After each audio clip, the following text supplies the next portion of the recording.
darkest ditches in there, and they went in there. Them jokers sent mortar in there, foop, foop, and blew them jokers up out of ditches. I said, how stupid is Manasseh, man? I'm not going to dig no ditch where the bulldozer going to come along and bury my ass in that mug. But that's how, you know where they learned that crap from? They learned that from Esau, man. Esau tell you when you're in the military, dig out a ditch. You know, with that trenching tool. You understand? And y'all sitting there sweating and all that. Your enemy looking at your ass with binoculars up in the mountain. And then he going to plot when to attack your ass, man. Yeah. Exactly. So when he come along with the daggone bulldozer, he just cover you. He know you. He killed your asses in there. He just going to come along and just cover you. Yeah? You made his job easier for him. That's how most of those devils were dying in World War I and World War II with the Germans.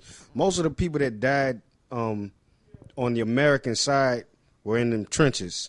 Them Germans were sitting up in those churches, the windows in those old castles with the with the ridges on it, and they were just raining down on them in them trenches, Right. Damn helicopter fly by.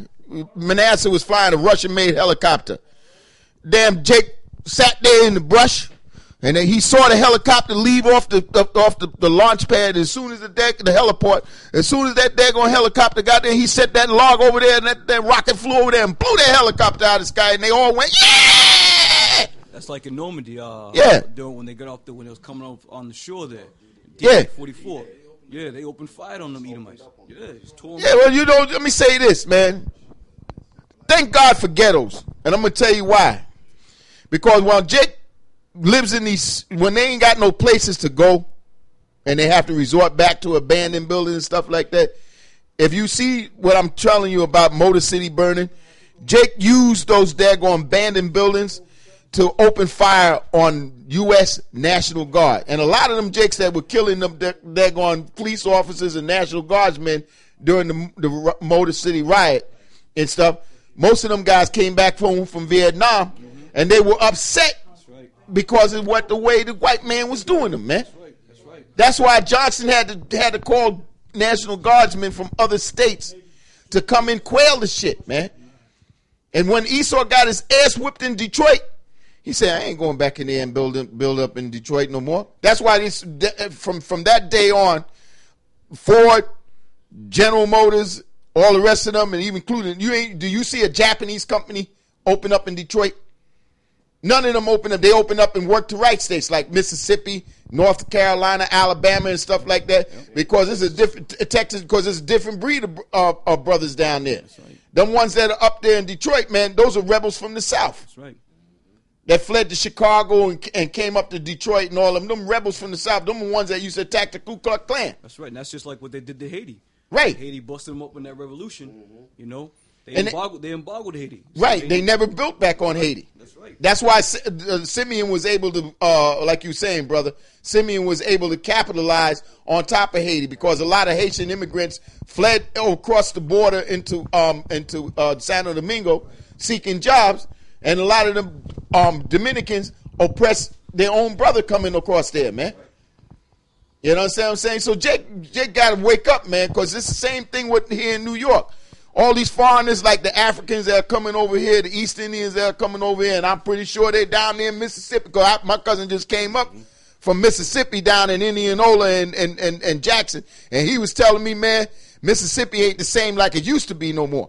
Because he said, you got Hindus down there. I said, Hindus? He said, yeah, you got Hindus down there. You got Chinese, Koreans, Vietnamese. You got African down there. I said, what the hell they doing there? He said, they buying houses, building them up. And you got the Cubans that are all up in damn Florida, Texas, and all that. Because I know when I left Texas during the 70s, a lot of them was refugees coming into Dallas and Houston. They was going East Texas, and Esau was putting them in areas strategically in places where he knew that he can use them for factory work, dealerships. And what did they do to Jake? They locked their asses up in prisons and stuff like that, man. Put him away or accuse him of a crime so they could execute his ass, man. Same thing with Issachar. They did the same thing to him. Yeah. Okay, so basically like I got it right here, brother. You know, basically what the brother was going into was just another facet of pretty much us coming to the end of this thing, man. All right? You know, the grinding is going to cease. Esau's going put hell on, you know, more hell on us. But the number one thing that gives us hope is that Esau's going to be flattened.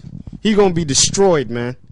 You know, and you know all the stuff like the Elder Ramlab had mentioned about, you know, them putting that into the water and the food. And I had mentioned the scripture. I didn't say it on the mic, but basically the scripture says that his tender mercies are cruel. You know, his tender mercies are cruel. So I want to pass the, okay, but I want to pass the mic to, okay. I got a precept. This is Isaiah chapter 13, verse 11. And I will punish the world for their evil and the wicked for their iniquity, and I will cause the arrogancy of the proud to cease, and will lay low the haughtiness of the terrible. Yeah, he's going to lay low the haughtiness of the terrible. And what does haughty mean? Haughty means high-minded, proud. High-minded means haughty and proud. Elder Gabar, you staying here? Okay. I got a precept for you. Okay, bring it out, brother. Second Esdras 8:50. For many great miseries shall be done to them that in the latter time shall dwell in the world, because they have walked in great pride. Yeah. Well, I mean, that's self-explanatory.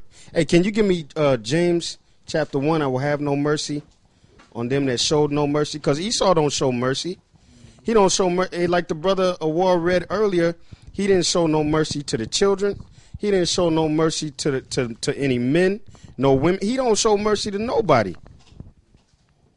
You know, he don't even show mercy to himself. You got this guy, what's this guy's name, that shook Saddam Hussein's hand? He was a secretary of, you know, he's famous for that picture, Donald Rumsfeld. Now that guy, he owned a company that, two companies. One company was the company that made, like saccharin, you know, like NutraSweet and all that. And everybody knows that's poison. And then they constantly showing pictures of him drinking Diet Coke. And then the other company I believe he was the head of was Tamiflu, which is the medicine that supposedly is supposed to help you, and that's poison. But they, you know, he don't even show mercy to himself. Here you go, brother. No, for that scripture in James. James 1 and mercy, show no mercy. Yeah, he 2 and yeah, I'm sorry, I said 1, but I mean 2. All right, this is James chapter 2 and 13. For he shall have judgment without mercy that showed no mercy, and mercy rejoiceth against judgment. Hey, well, mercy rejoiceth against. Now, so we're going to be rejoicing because the Lord's going to have mercy on us. But he going to have judgment without mercy on the people that didn't show no mercy. Who is that? That's Esau. Who else? The other nations. The other nations don't show us no mercy either. You go into one of these stores and see how these Hamites look at you. You know, we got down where we live in Texas, the main people that work in those stores are Cushites, Babylonians. And, man, they look at you like a piece of shit, man. You know? Go ahead, Adam, if you had. No, this really good. Okay. Yeah, okay. Good, all right, this is Sirach 14 and 4 and 5. He that gathereth by defrauding his own soul gathereth for others, that shall spend his goods righteously. He that is evil to himself, to whom will he be good? He shall not take pleasure in his goods. Who is he going to be good to? Nobody. Not even his damn self. Go ahead, brother. This is James 5. Go to now, ye rich men. Weep and howl, for your miseries shall come upon you.